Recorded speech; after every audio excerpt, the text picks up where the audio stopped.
Dear students, today we are going to see the remaining topics in 5th unit. So far we have seen the designing concepts and its simulation also using Fluid Sim software, and the remaining topics are theoretical topics that we are going to complete today itself.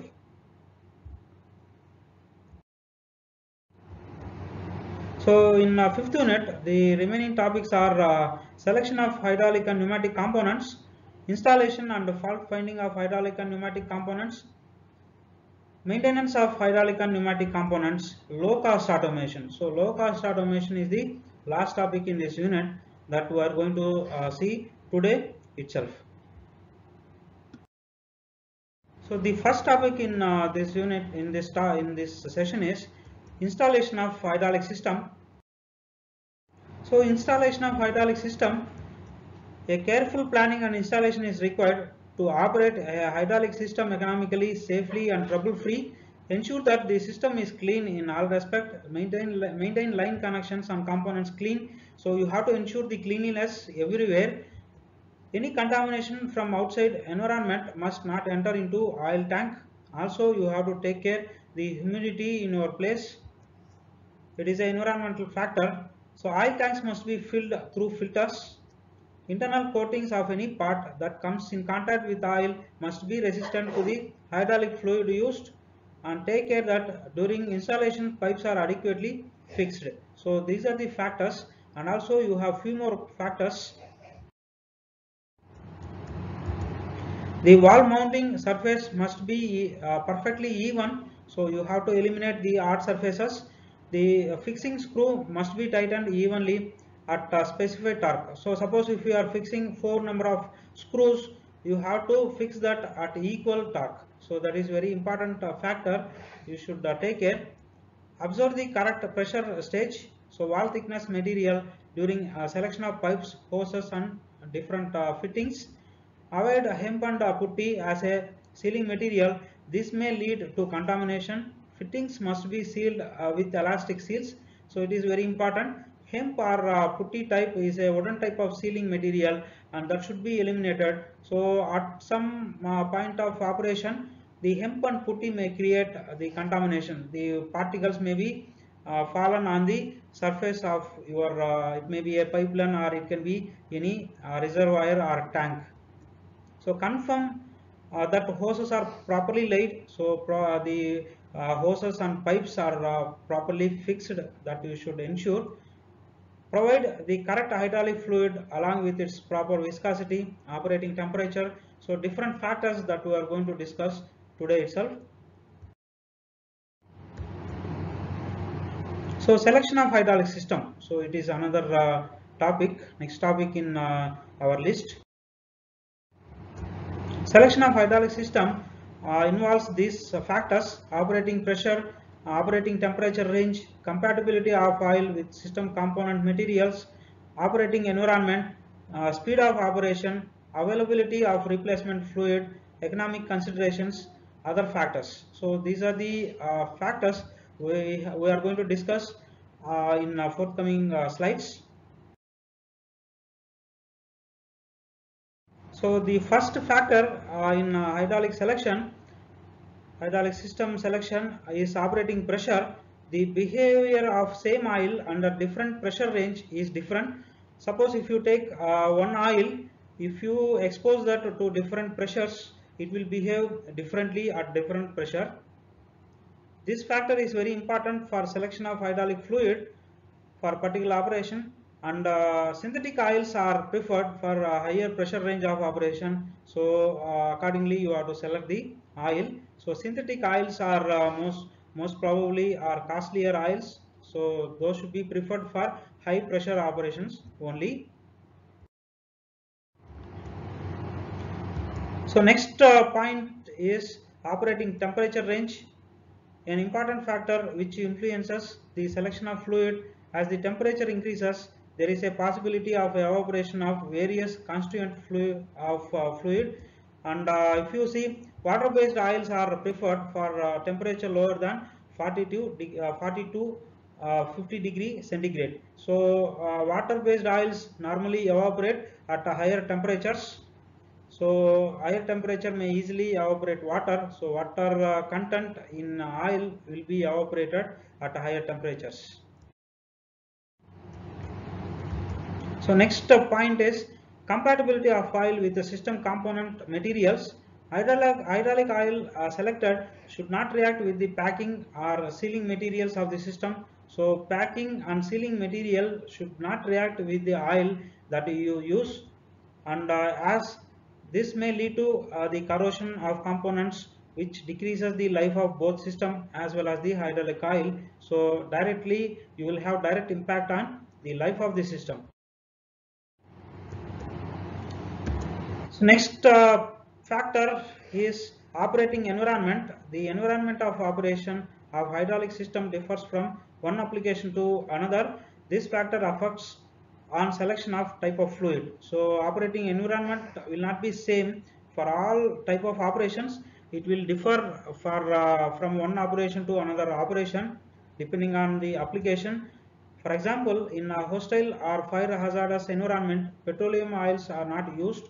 So petroleum oils are normally can catch fire at instant at the hostile environment or fire hazardous environment, and you should not use these oils in these environments. Normally, in such environments, the water-based oils are preferred. So the next factor is speed of operation. As the viscosity increases, energy losses also increases. So this is important factor we should consider in designing any hydraulic system. The speed also affects the losses as well as leakage aspect of the system. Hence, care should be taken so to select appropriate hydraulic fluid. So availability of replacement fluid. So replacement fluid should be readily available. It also consumes time if it is not available readily. Since some fluids are easily available as compared to other fluids, the availability of fluid may force designer to select the available fluid. So the designer may compromise if the fluid is not available.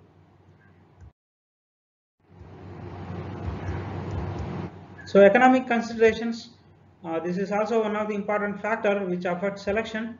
Hydraulic fluid should be economical to use, and synthetic fluids are more expensive than others. As we discussed earlier, synthetic fluids are normally expensive fluids.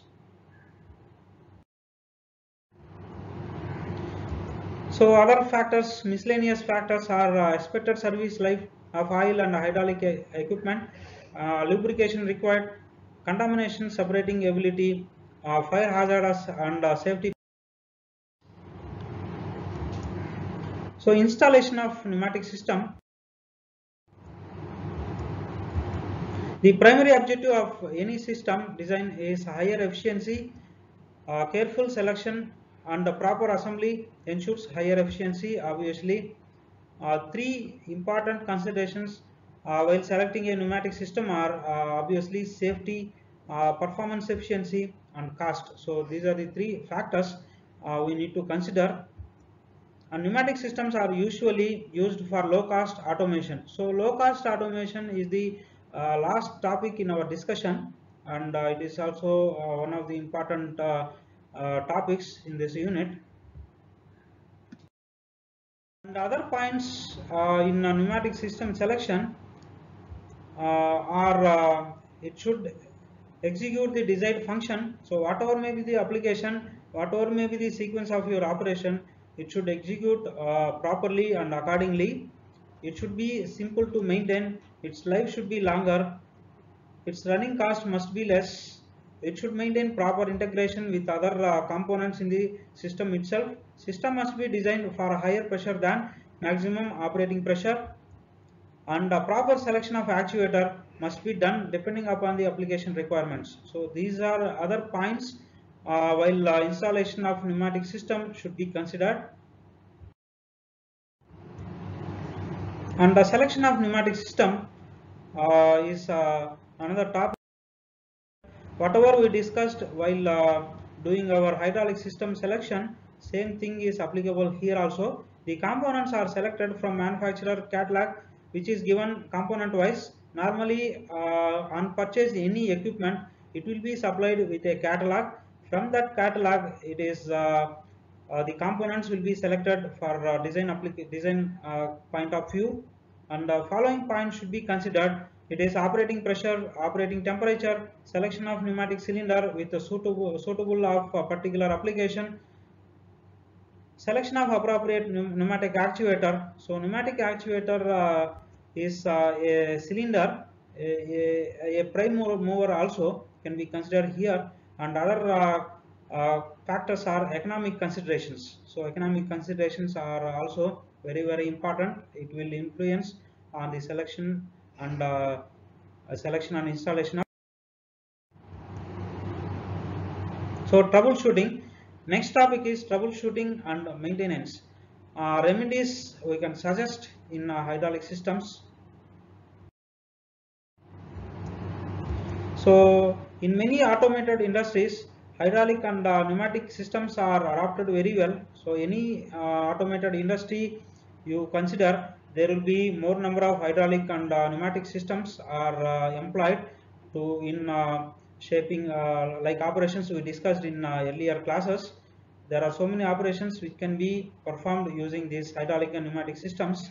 Prime aim is to run these systems trouble free. So any system you take, any troubleshooting method should be available, and also it should be easily incorporated. It mainly depends on proper installment, properly trained operator. So there are so many factors which will influence the troubleshooting.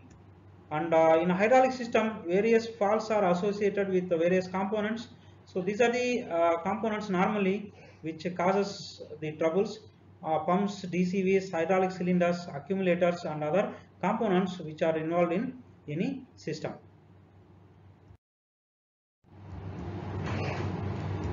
So problem wise we shall discuss. So there are so many problems associated with different systems.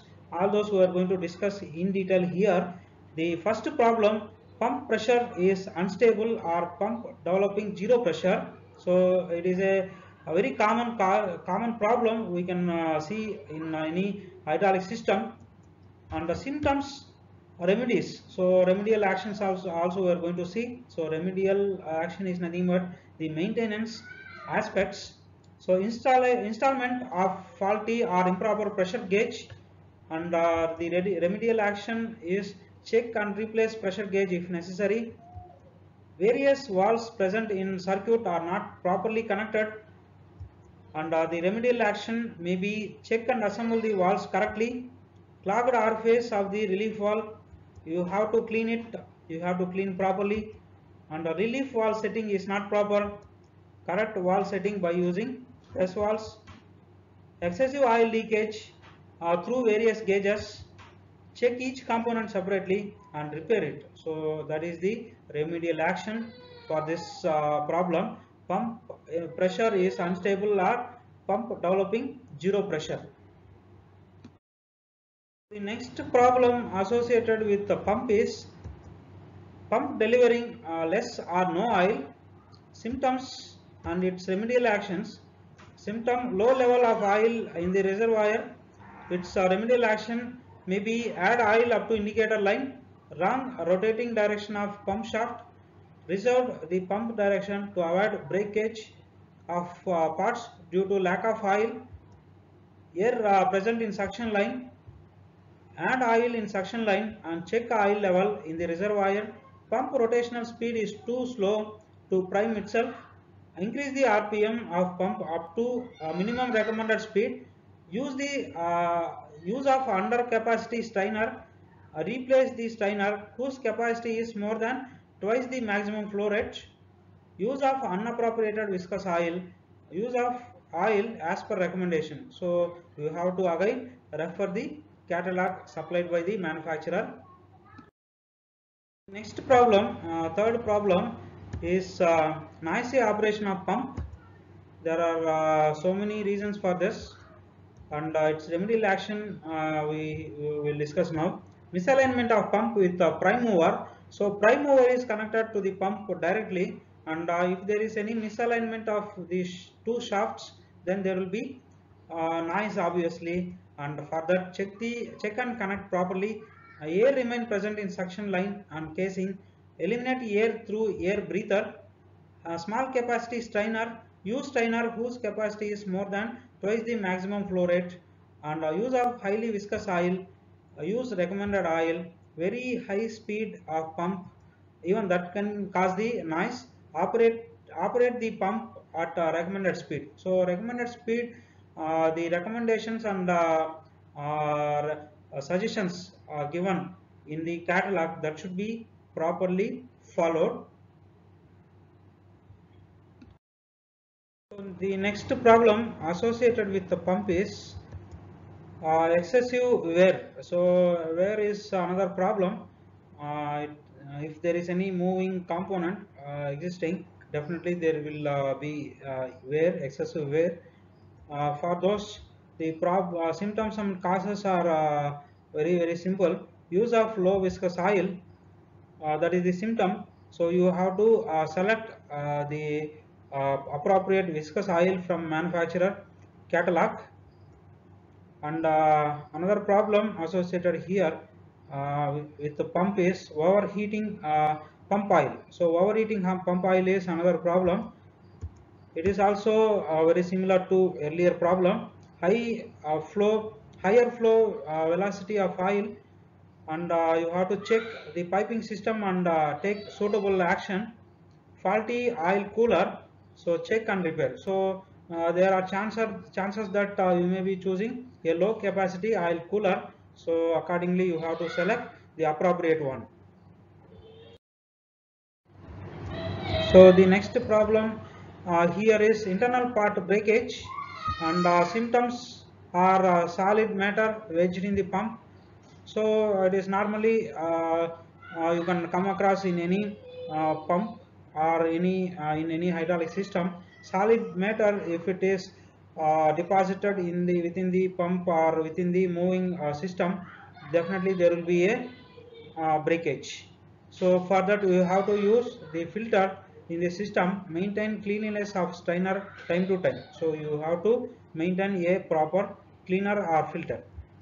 And next problem is consistent pressure in relief valves, and these are possible because of this presence of dirt in oil. And you have to clean the strainer. Piston sticking in the main body, so adhering of piston to the body is also causes this problem. For that you have to check and rectify. So next problem here is low or no pressure in relief valve. So symptoms and remedial actions can be vent connection open, you have to check and rectify. Poppet not seating properly, you have to check the lap. So next problem here is a faulty shifting of direction control valve. It is with respect to DCV. Insufficient pilot pressure, you have to check and rectify.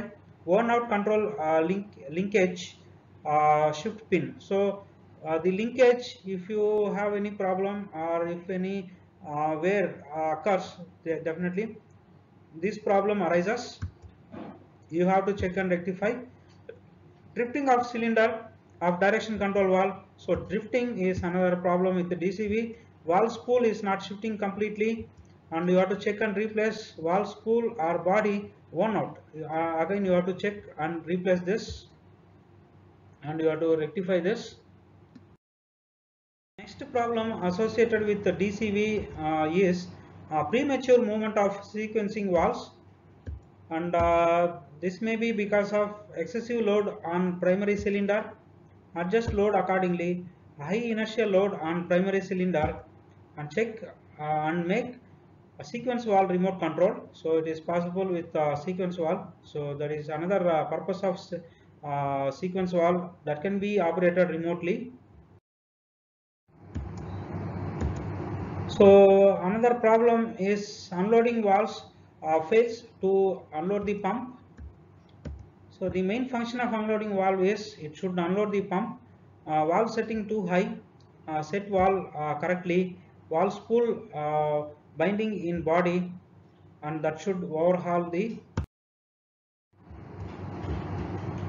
So another problem is counterbalance valve not supporting a load, and it is possible due to valve setting too high, and that should be set correctly, and presence of dirt inside the valve, and flush the system. You have to flush the system.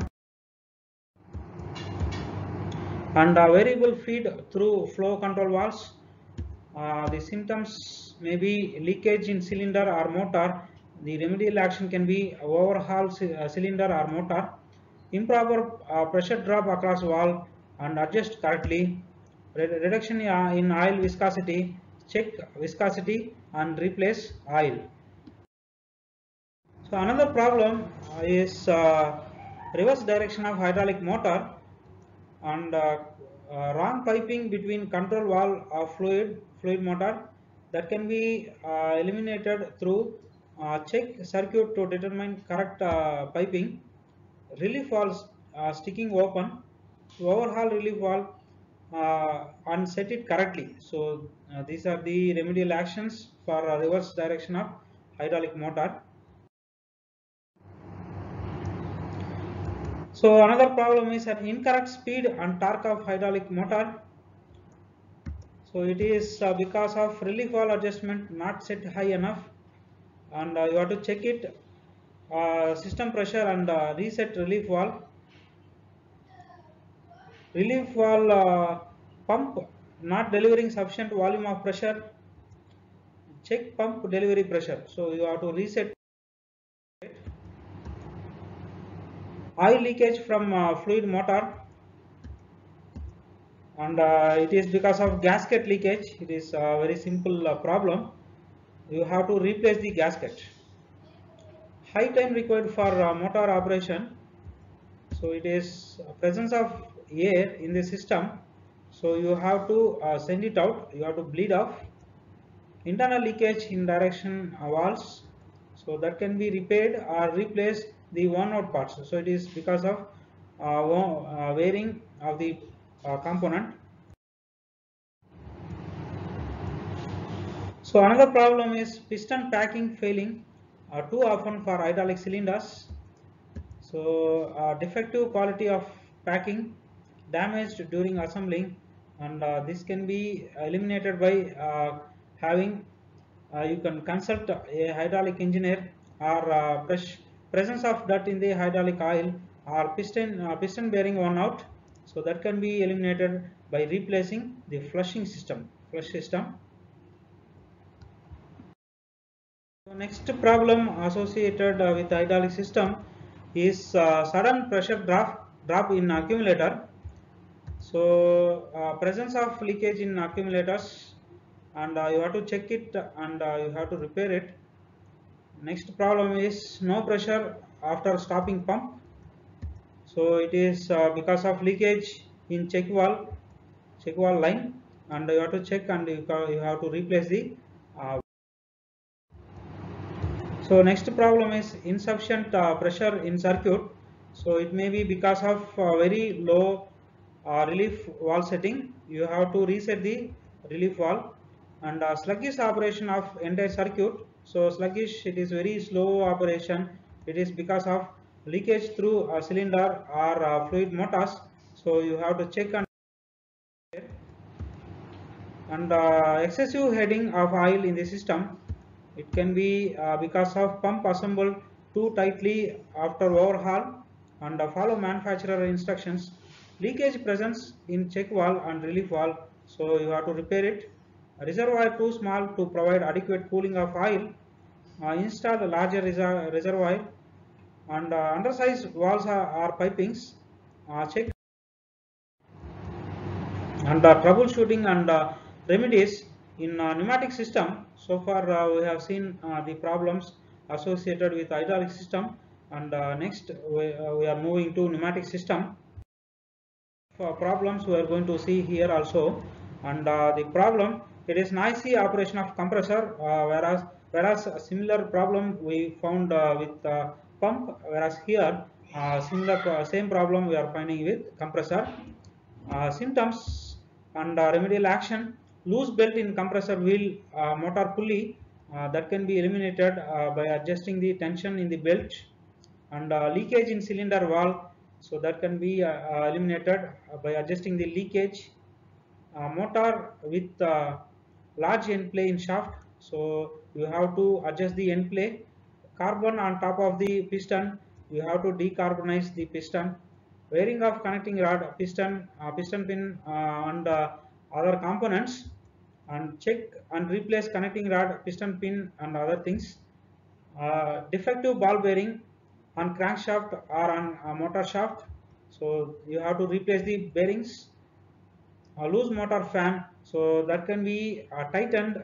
Motor fan can be tightened, and these are the causes or symptoms and remedial actions for noisy operation of compressor. Next problem, performance of compressor is not up to desired level. So symptoms can be presence of dirt in suction filter, and its remedial action can be clean the filter and its component. Defective sealing of cylinder head, install new sealing cylinder head, wearing of piston rings and cylinder. You have to replace those worn out components. Scratches available on cylinder or piston, you have to replace those piston or cylinder. Next problem is large pressure drop through filters. So you can the symptoms can be undersized filter section. The remedial action can be follow manufacturer's flow chart. Pressure of dirty filter element, so you have to replace the. Next problem is contaminants travel through filters. Its symptoms and remedial actions. Symptoms may be elements not tightened enough, and you have to tighten elements to prevent bypass. Element too coarse, and you have to replace with the finer elements. So these are the remedial actions. And next problem is moisture in downstream air. So symptoms can be sump of filter bowl has collected too much of water, so it may be overfilled. So you have to drain the bowl, and the location of filter is incorrect. For that you have to relocate filter or reinstall a dryer.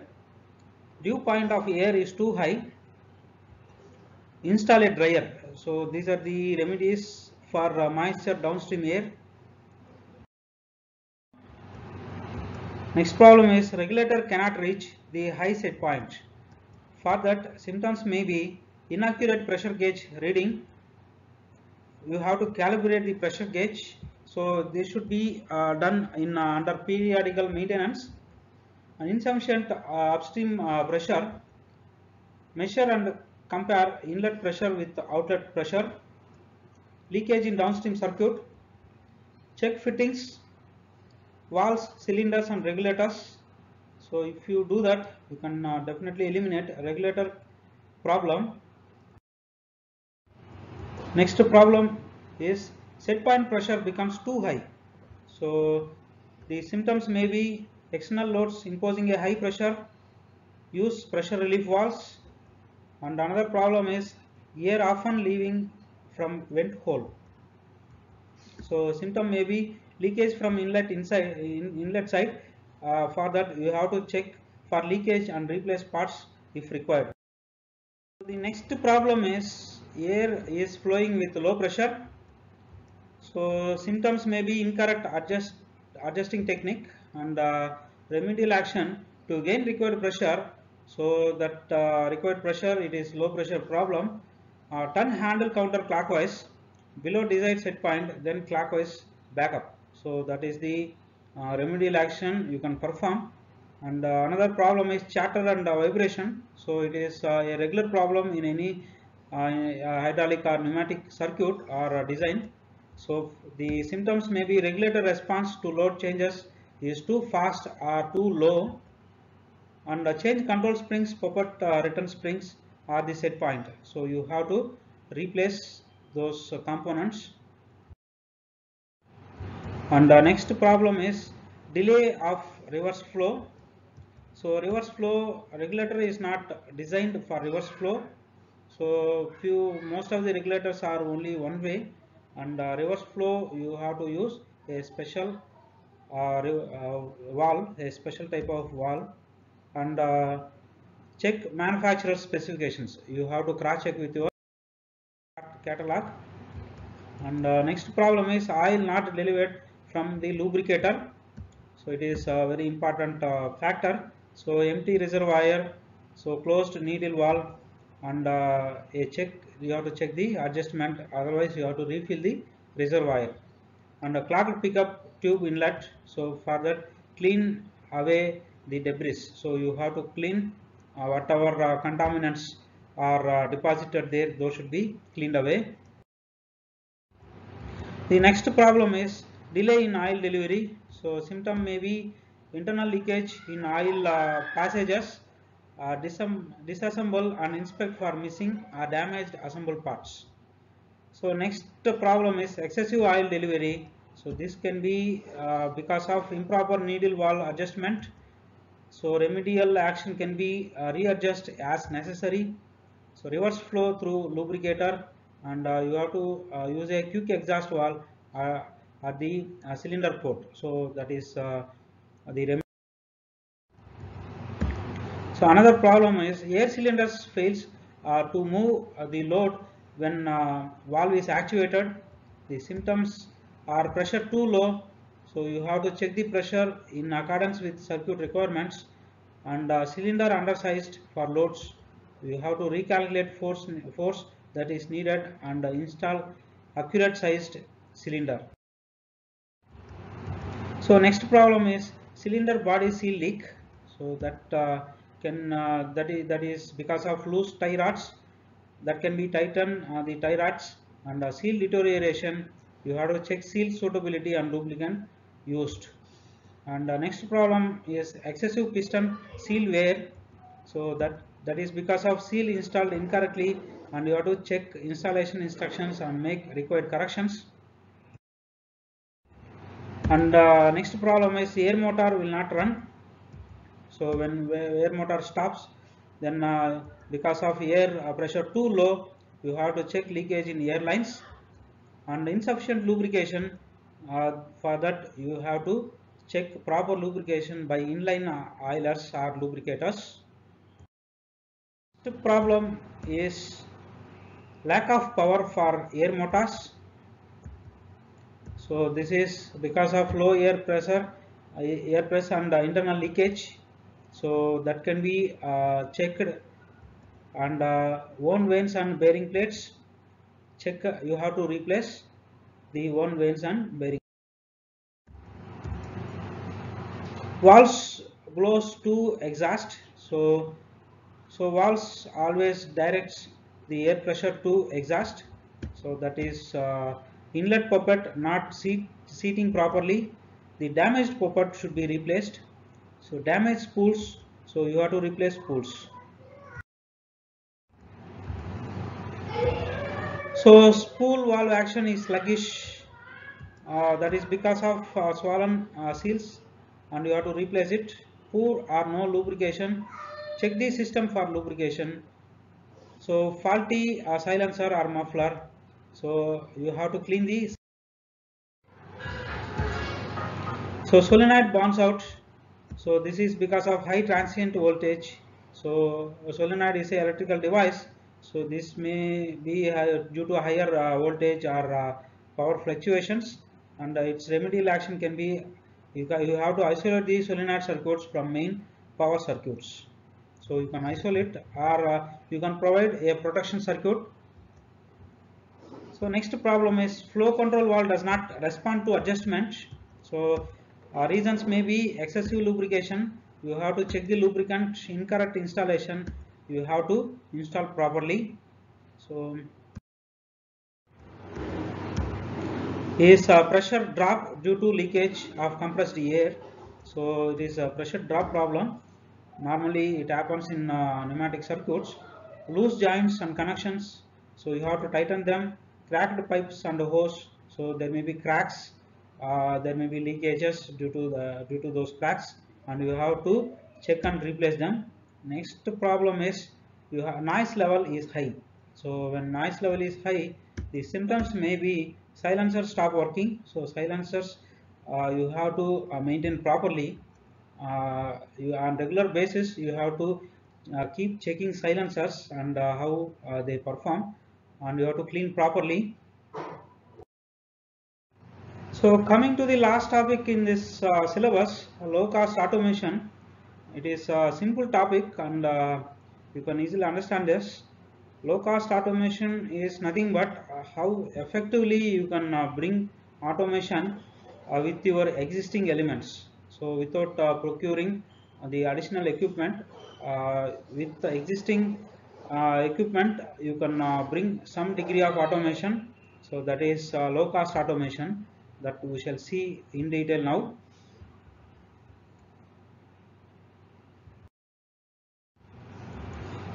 So it is a technology that creates some degree of automation, around the existing equipment, tools, methods and people, using mostly standard components available in the market. So that is low cost automation. This is a simple definition you can write in our exam. So it is a 2-mark question. Define low cost automation, or what is low cost automation. So applications of low cost automation. So before starting, what is low cost automation? If you understand its applications, it will be more interesting to know its technology. One is material loading and material feeding, clamping operations, machining operations, welding operations, forming operations, gauging operations, assembly and packaging operations, chemical industries, and pharmaceutical industries. So these are all the areas where low cost automation find its place, and effectively you can utilize low cost automation to reduce in economical way, and in labor also you can reduce, and it is a effective technology to bring some degree of automation. So here methodology in low cost automation, it is a simple flow chart. So this is the synthesis area where all the technologies are integrated: electronic, mechanical, pneumatic, hydraulic and electrical. So these are the technologies you can integrate. It is very similar to the term mechatronics, and system synthesis and standardize, simplify, make it flexible. So that is the main goal of low cost automation. So you have to synthesize, standardize the process, simplify the process and make it flexible, flexible in terms of handling. So this is the low cost automation goal, and you have to estimate the cost, and playback period and cost benefit analysis you have to perform, and if it is satisfactory you can go on implement it, otherwise you have to go back to synthesis, and if it is okay then system implementation and productivity assessment you have to perform, then available productivity enhancement suggestion you have to make, and then system upgradation idea you can bring, and again you can go back to your system synthesis part. So this is the methodology of low cost automation, and if you draw this, and what is low cost automation, explain it for 8 marks. Definitely you can draw this flow chart and you can explain it. Low cost automation, system synthesis and development. So it is these are the guiding principles, and one is standardization, simplicity, reusability, flexibility, maintainability, long-term benefits, system stability condition, playback period and system upgradation. So these are the guiding principles of LCA, and this is the first part. So if you want to implement low cost automation in your industry, so this you have to study first, and then you have to implement in your automation, or you can in your operation. So technologies used in LCA, one is very basic, one is mechanical system. So mechanical system is rugged, simple and cheap obviously, and made up of elements like cam, gears, mechanisms with linkages, indexing devices, feeding devices and other components. So in mechanical system, these are the basic elements we require to build a mechanical system. And next is pneumatic system. In pneumatic system, the system here is simple and has no moving parts. Operate using compressed air at the activating power source, and pressure range is obviously 4 to 8 bar. So you cannot implement more than 8 bar. So already we discussed in our regular classes, 5 to 6 bar is appropriate pressure even in industrial applications. So next technology that can be implemented in LCA is hydraulic system. It is obviously costlier than pneumatic system. Very wide field application. So wherever you have heavy work, so like lifting heavy loads, definitely you require hydraulic system only. You cannot employ a pneumatic system there. So they are used virtually in every industry, such as die casting machines, in casting processes, in process for heavy duty metal forming. The two areas where you can find its application. And next is electric systems. So it consists of electric motors or electromagnets for actuation. So AC, DC, servo motors, stepper motors.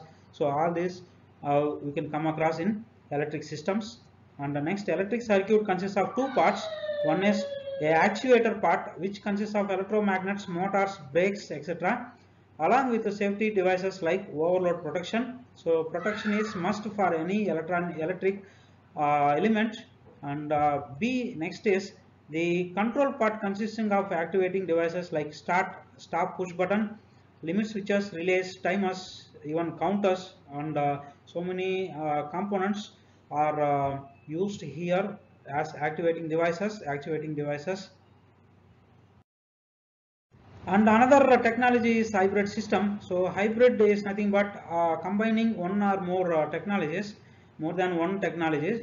So there we will have a hybrid system. So more than one type of system is used and interfaced appropriately with another, so that the advantage of both are used, while ensuring that the disadvantages are not determinantal to the functional requirements. So we are just avoiding all the disadvantages of different technologies. We are combining and we are taking only those advantages of those technologies. So that is a hybrid system. And a hybrid system example can be a hydro pneumatic circuit, or you can have a electro pneumatic circuit. So microcontroller is another technology. So it is widely used. So microcontrollers are coming up in technology way. So there are so many types of microcontrollers are existing. So for example, you have 8051 microcontroller, starting from basic controller. We have advanced controllers from Intel processors, and we have another technology known as PLC, programmable logic controllers. And use of PLC can replace the hardwired ladder logic. So while doing our PLC, we discussed more about hardwired ladder logic, and that can be eliminated. And use of PC can improve capabilities of PC by storing data using as per our requirement, and no hardware assembly is required. So assembly time is low, so hardware assembly is not required. We can assembly in terms of software elements like timers, counters, and system becomes very compact, no hardware elements connected through wires.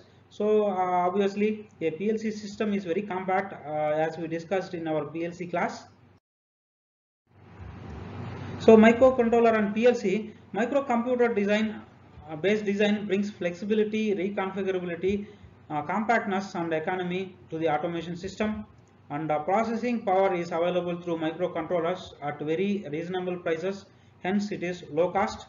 And low cost electromechanical automation system and high technology. So LCA implemented with the mechanical system controlled by microcontroller is indeed for big growth and wide applications in the Indian industry scenario. So that is the biggest advantage of microcontroller and PLCs. So merits of LCA. It reduces human efforts, so human involvement is nullified, and it makes the processing cost low, and it can work restless, and it keeps the industry in competition as it ensures the quality of product. So always you can stay in competition in market if you implement LCA, and it reduces problem of skilled labor. So here the disadvantages, if you take, high degree of skill is required for troubleshooting and for making modification. So you require more knowledge and also you require more experience to troubleshoot the LCA, and use manual participation and hence take more time to learn. So training takes more time because changing from one design to another, the skill inbuilt into the program. So the skill set is required to move from one place to another place. So here in low cost automation, students, and if you see the circuit designs, for example, if you take electro-pneumatic circuit, there we are implementing by reducing so many complex circuits, and also we are eliminating those complex circuits, and we are implementing that with available like group walls or like the power supplies. So we are eliminating the complexity and we are making it as simple as possible. So implementing electro pneumatics is obviously a low cost technology. So low cost automation is possible using electro pneumatics, already we have seen. So wherever we are reducing the number of components or number of elements, so that comes under low cost automation. So the coming to references, so these are the two references you can rely on. So components you can study here. So low cost automation is not elaborately discussed in these two books. Anyhow, by this lecture, I suppose all of you could have understood the concept of low cost automation. Thank you.